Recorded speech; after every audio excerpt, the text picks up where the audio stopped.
Если вы скажете какую-нибудь фразу, например, на рынке «кач-пора», Что будет завтра, я не знаю. да, на данный момент все работает, еще можно подаваться, так что не истерим, все окей, работает.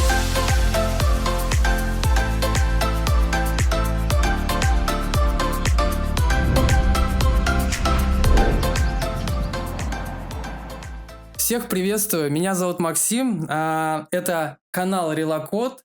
Мы продолжаем серию роликов о визах в различных европейских странах. Сегодня мы пообщаемся с экспертом по релокации на тему особой французской программы «Паспорт Талант». Здравствуйте, Тина. Добрый день, привет. Очень рада быть сегодня с тобой. Да, я тоже очень рад. Смотри, сразу первый вопрос, возможно, мы уже озвучивали, но в целом для тех зрителей, которые у нас смотрят впервые, что это за программа и кому она подходит? Максим, программа «Паспорт Талант». Я расскажу сегодня базовые моменты об этом, да, и немножко деталей тоже про несколько типов, поскольку Мгм. программа «Паспорт Талант» имеет 11, так скажем, подтипов. Извини, Тина, перебью, ты как раз вперед забегаешь. Мой следующий вопрос был как раз-таки по типам. Ну, здорово, что ты вперед уже начала рассказывать. Да, по типам паспорт Talent тоже интересно узнать. Давай. Да, значит, программа «Паспорт Талант», да, по-французски «Паспорт Талант», она существует, кстати, не так давно, относительно, да, с 2017 года. Соответственно, программа позволяет вам получить ВНЖ и жить, Мгм. работать на территории Франции до 4 лет. ВНЖ, да, Франция Мгм. выдает. Это одна из, кстати, из самых европейских стран, одна из европейских стран, которая выдает самый долгий, да, ВНЖ. В Испании на 2 года, Мгм. например. Соответственно, если вы попадаете под одну из категорий такого паспорта таланта, вы можете подаваться и получать ваш ВНЖ. Вот, соответственно, если программа у нас 2017 года, считайте, да, у нас в прошлом году первый раз те, кто получали такую карточку Мгм. уже, продлевали ее вот в прошлом году. То есть продление, я так понимаю, максимально 4 года, но могут тебя оформить и на 3, и на 2 года, верно? Да, ну мы с таким не сталкиваемся. То есть обычно, если выдают, то выдают на 4 года, и дальше, Мгм. по прошествии этих 4 лет, вы можете продлевать, да? Если вы Мгм. продолжаете вашу деятельность, соответственно, 4 года и дальше продление. Расскажите, пожалуйста, а какие типы паспорт Talent бывают на данный момент? Да, их бывает целых аж 11 видов. Мы работаем не со всеми, но в нынешней ситуации мы сейчас активно работаем с 2 типами. Первый тип — это как так называемая по-русски стартап-виза, то есть экономический инновационный проект. И мы сейчас Мгм. работаем по еще одному типу, который называется открытие компании с Мгм. привлечением 30 тысяч евро для каждого фаундера, для каждого, да, того. Мгм. А вот расскажите поподробнее про вот этот именно тип. Вот открытие компании по вложению, да, 30 тысяч евро. Вот хотелось бы подробнее услышать про именно этот тип. Да, такой тип паспорта таланта также на 4 года вам дают возможность получить ВНЖ. Он Мгм. подходит для тех, кто, например, не может себе позволить вложить 300 тысяч инвестиций, потому что по программе «Паспорт Талант» есть один из типов, это тип инвестора, да, когда вы 300 тысяч вкладываете. Мгм. А здесь вы вкладываете 30 тысяч с каждого, если вас двое — 60, да, трое — 90 и так далее. Если вы один, значит 30. Мгм. Или больше, вы можете вложить больше, но не меньше. Соответственно, этот тип подходит для, вот, например, людей, у которых нет возможности вложить 300 тысяч, или для людей, у которых есть уже существующий бизнес, например, в России или где-то в СНГ, да, и вы хотите Мгм. его, так скажем, релоцировать, перевести полностью на французский рынок. Здесь Мгм. есть отличие в том, что если мы говорим про экономический инновационный проект, вам нужно будет проходить инкубацию в одном из инкубаторов во Франции. Соответственно, мы Мгм. должны представлять ваш проект как стартап. что-то совсем новое на этапе, в данном случае, идеи, даже, возможно, без MVP. Соответственно, если мы говорим про вот этот тип создания предприятия, здесь немножко по-другому все работает. Вам уже не нужно проходить инкубацию, вы вкладываете деньги, переводите их на французский счет, это обязательно. Они сейчас не принимают, не рассматривают никаких других вариантов. Например, у меня часто спрашивают, а можно ли показать в испанском банке или в каком-то другом зарубежном банке? К сожалению, нет, они просят именно французский банк. Вот. Соответственно, это один из критериев, достаточно важный. Второй критерий – это бизнес-план. Мы с этим помогаем, пишем под вас бизнес-план на английском языке, где прописываем все необходимые, да, данные и по рынку, и по программе R&D и так далее. И, соответственно, третий и важный момент – это все-таки поддержка какого-то игрока французской экосистемы.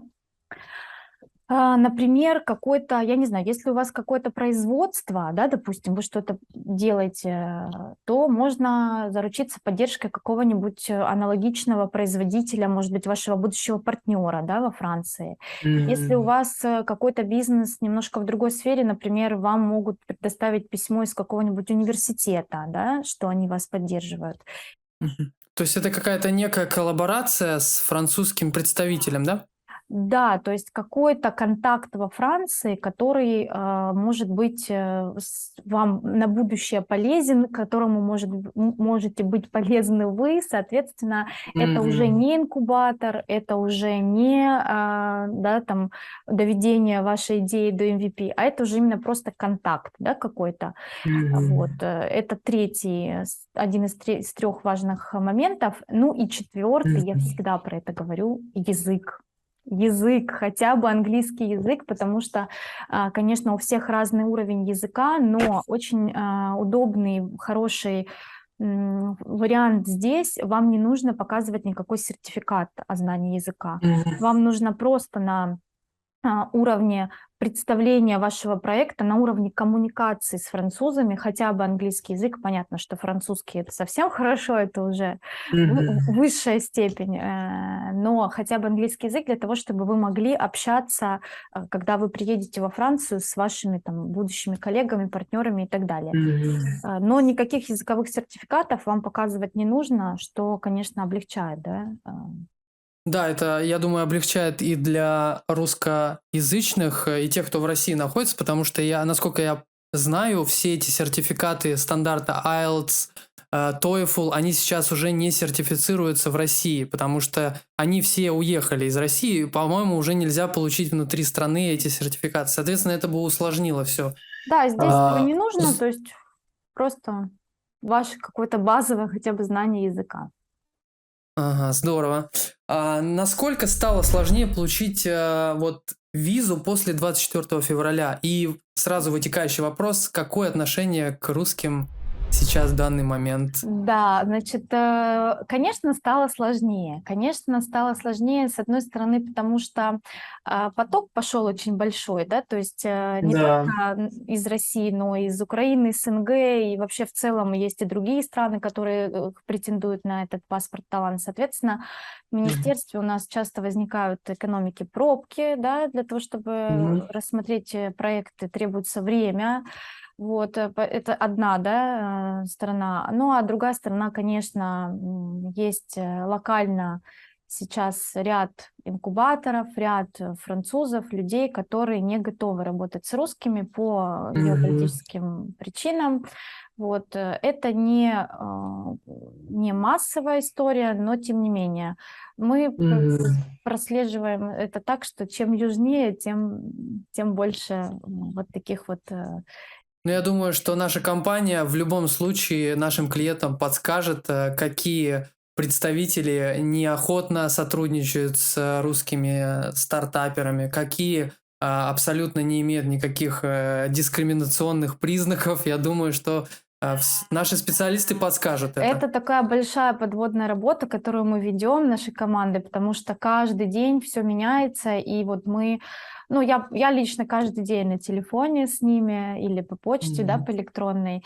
Соответственно, мы всегда пытаемся каждый день, ну, понятно, что, да, там, может быть, не прям каждый день, но каждую неделю уж точно Мгм. созваниваться или списываться, или смотреть их официальные сайты и выяснять, нет ли никаких изменений, потому что они, ну, могут быть вот буквально каждую неделю. Вот, поэтому мы знаем, да, с кем можно работать, кто как относится, у кого квота, у кого не квота. В общем, это большой-большой процесс. Мгм. Да, здорово, потому что я напоминаю для наших зрителей, подписчиков, что а, наши специалисты всегда на связи, они проконсультируют бесплатно по любому вопросу.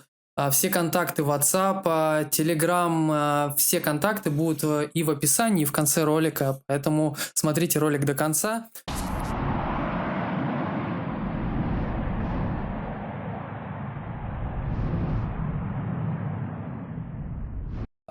Следующий вопрос, который я хотел спросить у вас, Тина, это вот могу ли я подаваться, если я нахожусь в России в данный момент, податься на эту визу? Какие-то проблемы с этим есть или все решаемо и нет никаких проблем? Так, ну, смотрите, мы записываем видео 22 сентября. До Так. 21 сентября никаких проблем не было. Вы едете в визовый центр того города, где вы и мы вам поможем найти слоты. Так. Соответственно, часто бывает так, что люди едут из одного города в другой, потому что в их городе просто нет слотов, да, на те даты, Мгм. которые им нужны. Но всегда у нас получалось находить слоты, и никаких проблем не было. Что будет сейчас? Ну вот сегодня у нас 22 числа с утра наши клиенты успешно подались на визу, сдали документы. Мгм. Все было хорошо, документы приняли, мы теперь ждем. Что будет завтра, я не знаю, но я полагаю, Никто не знает. кто не знает, да, но я полагаю, что все останется в таком же формате, потому что, если мы говорим про ограничения, да, и ужесточение с шенгенскими визами, сейчас была, да, вот эта истерия, мы прямо Да. обратили внимание, да, в официальных источниках о том, что именно на визы D, да, long stay, никаких ограничений не планируется вводить. То есть все в таком же Мгм. формате. Если вы в России, вы едете в визовый центр. Если вы за границей, сразу могу такую вот, да, маленькую вставку в комментарии, у вас есть Мгм. ВНЖ в какой-либо из стран, я вот, например, живу в Турции сейчас, да, у меня есть ВНЖ, я Мгм. могу идти и подаваться в консульство Франции в Турции или в визовый центр, в нашем случае, например, визовый Мгм. центр, и также претендовать на визу D, если я здесь проживаю постоянно. Да, еще такой вопрос. Сколько по времени делается эта виза? И вот, например, есть ли какие-то преимущества для тех людей, которые сейчас не в России находятся, у них есть ВНЖ другой страны, и как-то упрощается процесс получения этой визы по программе «Талант», вот. Или же условия плюс-минус одинаковые тех, у кого нет ВНЖ? Если мы говорим про само ожидание, вы это, да, имеете в виду, ожидание визы, то это вот мы сдали документы, и от Мгм. 2 недель до 1,5 месяцев мы ожидаем, когда Мгм. нас, да, вызовут для того, чтобы вклеить визу. Если мы говорим о вообще процессе, да, то есть как долго это все длится, конечно, сроки увеличились. Если раньше Мгм. это можно было сделать вообще все этапы от подачи проекта, допустим, до получения визы за 4 месяца, конечно, сейчас такого нет, но мы стараемся как можно быстрее, да, весь этот процесс пройти, и, соответственно, сейчас сроки увеличились, ну, мы закладываем не менее полугода, вот сейчас, на данный момент, да, если мы говорим Мгм. от самого первого этапа до получения визы и уже возможности Мгм. въезда. Да, я немножко резюмирую для наших зрителей. После 21 сентября наш президент объявил о частичной мобилизации, и, соответственно, это усложняет, конечно же. Я думаю, что через какое-то время будет понятно, насколько это усложнится для получения визы. Но на данный момент вы сказали, что подали документы, успешно приняли их, поэтому на данный момент все работает, еще можно подаваться, так что не истерим, все окей, работает еще, слава богу. А, Требования по уровню языку тоже у меня тут вопрос стоит, а я уже понимаю, что вы на него ответили. То есть достаточно просто, тоже резюмируя, достаточно просто знать, высказаться на английском языке плюс-минус, чтобы тебя поняли, да, и как-то презентовать Да. себя. Да, Да, это если есть, тоже. конечно, французский язык, это совсем здорово, чем даже на каком-то бытовом уровне, допустим, это всегда их Мгм. очень располагает, да, французов, и они уже... Это всех людей располагает. Я думаю, даже вы же сейчас живете в Турции, я думаю, если вы скажете какую-нибудь фразу, например, на рынке «кач-пора», это уже хорошо, потому что некоторые люди просто подходят и тыкают и говорят, типа, сколько стоит. Да. Да. Да. Поэтому, да, здорово. Местным нравится, когда на их языке, даже пусть ломаном, разговаривают. Это всегда вызывает какое-то восхищение. Так, а вот еще такой вопрос финансового характера. Нужно ли подтверждать о своих доходах и подойдут ли российские счета? Вот тоже такой интересующий вопрос наших зрителей в первую очередь. Вопрос постоянно получаем. Конечно, нужно подтвердить вашу состоятельность материальную. На данный момент с Мгм. 1 августа немножко подняли, да, этот порог. Сейчас это 20 200 евро, точнее 20 147 евро минимально на одного Мгм. человека, на фаундера. Вы должны показать выписку из банка. Не движение средств, а просто выписку из банка. Вы можете показывать ее как в российском несанкционном банке, так и в любом банке любой страны, где оформлен счет на ваше имя. Если мы Мгм. говорим о семье, часто очень задают этот вопрос: я еду с семьей, что мне делать, сколько мне показать денег? Мгм. Мы подаем всегда семья, каждый член семьи плюс 10 тысяч евро. Минимально. Мгм. Если у вас есть больше, это здорово. Если нет возможности, хотя бы минимум 10 тысяч евро. На официальных сайтах и в официальных источниках никакой информации нет, сколько нужно Мгм. показывать на семью, там, да, на супругу, на детей, на мужа. Мы Мгм. показываем вот так 10 тысяч, и нам одобряют, все в порядке. Французы сами не знают, это их ставят в тупик. Я им звоню на официальные, да, на официальную горячую линию. Они говорят: Мгм. мы не знаем. Ну, в общем, вот такой процесс. 20 200 плюс по 10. Ага, хорошо. А вот семьи же бывают разные. Вот семья подается, там какое-то ограничение по количеству людей есть, или, собственно, семья есть семья, и каждый имеет право там 15 человек в семье? Семья Да. это ваши супруги, ваши дети несовершеннолетние до 18 лет. Так, Ага. ага. Вот, и все, ваши близкие родственники. То есть братьев, Мгм. сестер, дяди и тети, к сожалению, мы перевести не можем. Мама, папа тоже не относятся, да? Нет, нет. Мгм. А еще, Тина, такой вопрос. Какие барьеры могут выявляться при получении ВНЖ? То есть, по этой программе, какие могут быть факторы, которые, негативно могут сказаться тоже? Да, хороший вопрос. Спасибо. Сейчас постараюсь кратенько ответить. Значит, самое Мгм. важное, если вы подаетесь как создание предприятия, вам нужно Мгм. показать деньги на французском счету. Мы помогаем Так. с этим. Это большой вопрос для нас, да, и такое противоречие, потому что по факту, если у вас еще нет ВНЖ, вы не можете открыть счет компании. Да? Есть вот это Мгм. противоречие. Соответственно, мы помогаем, есть через французских подрядчиков из Парижа, мы помогаем вам удаленно открыть такой счет и зарегистрировать вашу компанию. Вот, соответственно, у вас появляется возможность эти деньги показать министерству, и появляется вообще Мгм. возможность воспользоваться этим типом паспорта таланта. Это важно. Потом, что касается ограничений, еще очень важно правильно собирать документы, правильно все прикладывать. То есть, если мы говорим о жилье, да, необходимо предоставить жестификатив, то есть подтверждение вашего жилья, где вы будете жить, например, на Мгм. первое время, да, во Франции. Грубо говоря, прописка. грубо говоря, прописка. Смотрите, здесь следующим образом. Если вы подаетесь на визу D, неважно из какой страны, Россия или какая-то Так. другая, да, по ВНЖ, то нужно не прописку показать, а просто подтверждение вашего пребывания на какой-то небольшой срок, например, 2 недели, да, или 1 месяц, какая-то Мгм. выписка из, Мгм. может быть, отель, да, или что-то. Дальше, когда мы вас уже ведем, когда вы уже въехали во Францию, мы вам помогаем оформить именно саму карточку, да, ВНЖ, titre de séjour.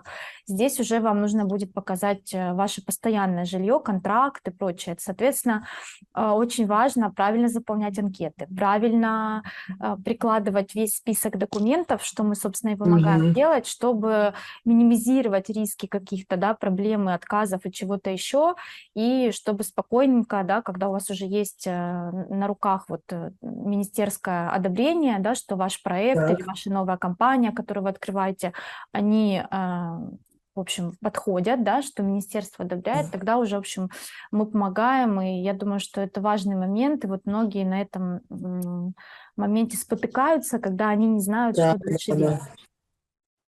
Ну да, потому что я по своему опыту знаю, что в ВНЖ, ну, когда ты подаешь документы, важен каждый символ.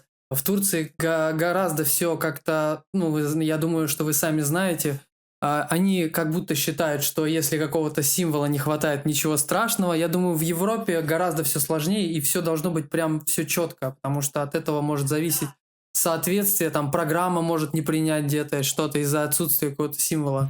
Да, ну и помимо этого, мы на своем опыте видим, что некоторые консульства, потому что мы что подаем не только людей из России, но и из других стран, они порой Да. просто не знают, это что за программа, потому что у них вот этот процент подачи на именно на паспорт талант, он настолько минимальный, что Мгм. они порой запрашивают документы, которые не должны запрашивать, они сами не знают. И вот как раз-таки Мгм. наша еще, да, поддержка состоит в том, чтобы подготовить наших клиентов к тому, что вам, возможно, будут задавать такие вопросы, а вы должны вот так ответить, да, чтобы Мгм. у вас приняли документы. Так. А вот, Тина, еще такой вопрос. Несмотря на то, что виза сама и эта программа называется «Паспорт Талант», есть ли возможность все-таки получить заветный европейский паспорт через эту визу впоследствии, в перспективе? Да, конечно, но вы должны тогда в таком случае, если вы захотите дальше продлевать, например, ваш паспорт талант, вашу карточку ВНЖ, получать ПМЖ, да, или дальше уже Мгм. претендовать на паспорт, вы, конечно же, должны жить во Франции более 183 дней, вы должны показывать вашу деятельность, вы должны иметь там Мгм. прописку, вы должны платить там налоги, в общем, вы должны там постоянно пребывать. И французы, когда вы будете подавать на, допустим, ПМЖ или там дальше паспорт, конечно же, они будут проверять все это, смотреть, кто вы, что вы, как вы, какое вы отношение имеете к Франции. Мгм. Если мы говорим про паспорт, нужно не забывать, что вам нужно будет сдавать экзамен на знание языка и знание культуры. Это тоже важный момент. B1 минимальный уровень сейчас вам нужно будет показать. Да, это очень интересно. Тина, спасибо вам за интересную беседу. По моим вопросам все. Я получил огромное удовольствие. И самое главное, что вы интересно очень рассказали на все самые волнующие вопросы на данный момент, потому что это самые часто задаваемые вопросы, которые Да. я составил. Я также напоминаю, что на нашем канале постоянно выходят самые актуальные новости, ролики, интервью с менеджерами, с людьми, которые непосредственно каждый день сталкиваются вот именно с такими вопросами, визами. И поэтому я прошу наших новых зрителей и подписчиков обязательно оставляйте комментарии под этим видео. Все интересующие вас вопросы тоже пишите. Мы будем отвечать на ваши вопросы. И обязательно тоже диктуйте какую-то свою мысль, чтобы мы на нее ориентировались и создавали для вас видеоконтент, который бы вас полностью устраивал. Поэтому давайте ближе общаться. И, собственно, вот такое у нас интересное интервью было. Спасибо, Тина. Я с вами прощаюсь. Да, до следующего видео. Увидимся. До свидания.